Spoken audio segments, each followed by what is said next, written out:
మే 26 బలులు అర్పించుట కంటే ఆజ్ఞను గైకొనుటయు, పొట్టేళ్ల కొవ్వు అర్పించుట కంటే మాట వినుటయు శ్రేష్టము.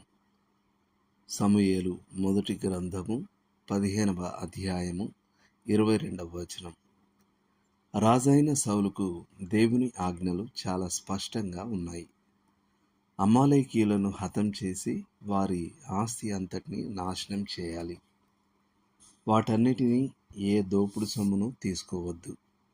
కానీ సౌలు అగగు రాజును గొర్రెలలోనూ ఎడ్లలోనూ క్రొవ్విన వాటిలోనూ గొర్రెల పిల్లలలోనూ శ్రేష్టమైన వాటిని విడిచిపెట్టాడు. ఉదయం గిల్గాలులో సమూయేలు సౌలును కలిసినప్పుడు సౌలు ప్రభువు ఆజ్ఞాపించినట్లే తాను చేశానని విశ్వాసంతో ప్రకటించాడు.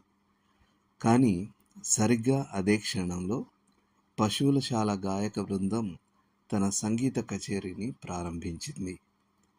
గొర్రెలు అరవడం, ఎడ్లు రంకెవేయడం చాలా ఇబ్బందికరమైనది. సహజంగానే సౌలు గొర్రెలన్నింటినీ చంపివేస్తే అవి ఎలా అరుస్తున్నాయని సమూయేలు తెలుసుకోవాలనుకున్నాడు. అప్పుడు రాజు ప్రజలను నిందించడం ద్వారా, మతపరమైన కారణాలను సాకుగా చూపడం ద్వారా తన అవిధేయతను కప్పిపుచ్చుకోవడానికి ప్రయత్నించాడు. అతను ప్రజలు యెహోవాకు బలి అర్పించడానికి గొర్రెలలోనూ ఎడ్లలోనూ శ్రేష్టమైన వాటిని విడిచిపెట్టారు అని అన్నాడు. అప్పుడే అతను దేవుని ప్రవక్త ఖండనతో కూడిన ఈ మాటలను ఉరిమినట్లుగా పలకడం విన్నాడు. బలులు అర్పించుట కంటే ఆజ్ఞను గైకొనుటయు, పొట్టేళ్ల క్రొవ్వు అర్పించుట కంటే మాట వినుటయు శ్రేష్టము. తిరుగుబాటు చేయుట సోదె చెప్పుటయను పాపముతో సమానం.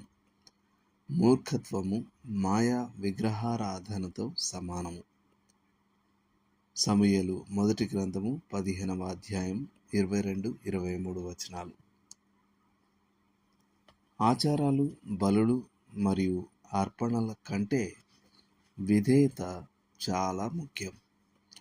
ఒక కుటుంబం వారి తల్లి జీవించి ఉన్నప్పుడు ఆమె పట్ల నిర్లక్ష్యంతో కూడిన తిరస్కారంతో, అవిధేయతతో ప్రవర్తించారని నేను ఒకసారి విన్నాను. కానీ ఆమె చనిపోయినప్పుడు వారు ఆమె శవానికి ఒక ఖరీదైన డిజైనర్ డ్రెస్ వేయించారు. సంవత్సరాల తరబడి చేసిన తిరుగుబాటు మరియు అమర్యాదకు ప్రాయశ్చిత్తం చేసుకోవడానికి ఇది ఒక నీచమైన మరియు వ్యర్థమైన ప్రయత్నం.